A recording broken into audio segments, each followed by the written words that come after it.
Дәстүрлі шара шеңберінде қос ел кәсіпкерлерінің іскерлік кеңесі бас қосты. Онда Еуразиялық экономикалық одақтың құқықтық нормативтік құжаттарындағы жетілдірілуі тиіс мәселелер мен кедергілер талқыланып, болашақ жоспарлар құрылды. Атыраудан меншікті тілшіміз Базаргүл Надырқызының репортажы. Атырау форум қонақтарын ақ жолмен қарсы алды. Мұнайлы Астанада таңертең басталған жаңбыр кешке дейін тоқтаған жоқ. Бірақ табиғаттың мұндай құбылысы көршілес елдер іскерлік топтарының миссиясына кедергі келтіре қоймайтын сынды.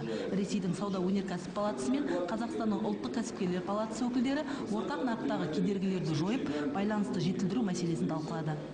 Российско-Казахстанский деловой совет по приграничному сотрудничеству был создан по инициативе торгово-промышленной палаты Казахстана и России и территориальных торгово-промышленных палат приграничных регионов в 2006 году.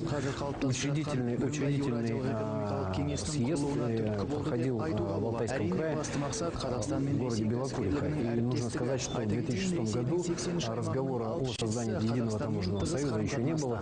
Іскерлік кеңес құрылған 8 жыл ішінде әбден нығайды дейді іскерлер. Сол уақыттан бері Ресей мен Қазақстан арасындағы тауар айналым 26,5 миллиард долларды құраған. Тек жыл басынан бері Қазақстанда ресейлік 1300 компания тіркелген. Ұлттық кәсіпкерлік палатасы басқарма төрағасының орынбасары Рақым Ошақбаев бұл өз кезегінде батыстың Ресейге және Ресейдің жауап түрінде батысқа қатысты жариялаған санкцияларының жемісі болуы да мүмкін екенін айтты. Отандық кәсіпкерлік палата жетекшісі санкциялар салқыны бізге де тиетінін мойындады. Санкции, это, конечно, не есть хорошо, потому что они нарушают в целом предсказуемость вообще среды для ведения бизнеса, как в первую очередь в России. С другой стороны, мы видим, что санкции уже начинают показывать свой эффект. Многие российские банки, системообразующие государственные компании испытывают острую инфляцию капитала, которую раньше они получали из Запада. И это все, безусловно, провоцирует падение совокупного спроса, и по итогам полугодия мы видим в России всего 0,5% промышленного роста.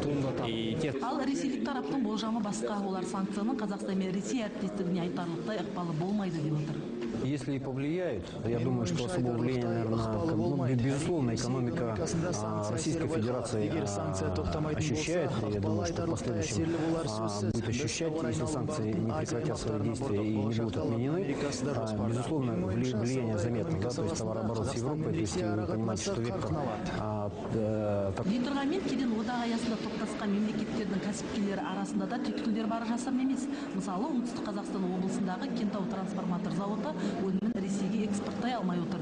Оған себеп Ресейдің ішкі заңдылықтарына сәйкес арнайы аккредитациядан өтуі шарт. Сондай-ақ Hill Corporation компаниясы шығаратын мотор майын тек кеден одағы аясында ғана саудалай алады.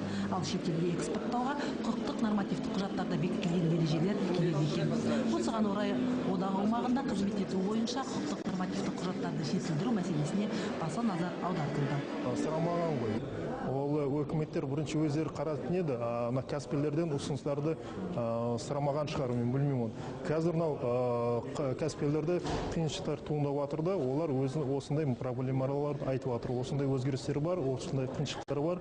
Оны біз өзгерістер енгізбесек, өзіміздің шығаратын өнімімізді біз сата алмаймыз, істей алмаймыз. Көбісі ол біздің карта индустриясы дейміз, көбісі сол өкіметтің ақшасына салынған, арзан пайызбен олар қазір заводтар тоқтап тұр. Аталған шара Ресей және Қазақстан компанияларының байланысын одан әрі бекітіп, сауда мен инвестициядағы ара қатынасын тереңдете түсуге мүмкіндік береді дейді тараптар. Ал ертең қос ел президентінің қатысымен кеңейтілген пленарлық мәжіліс өтеді деп күтілуде. Базаргүл Надырқызы, Нұрбол Мұғалім, Астана арнасы, Атырау.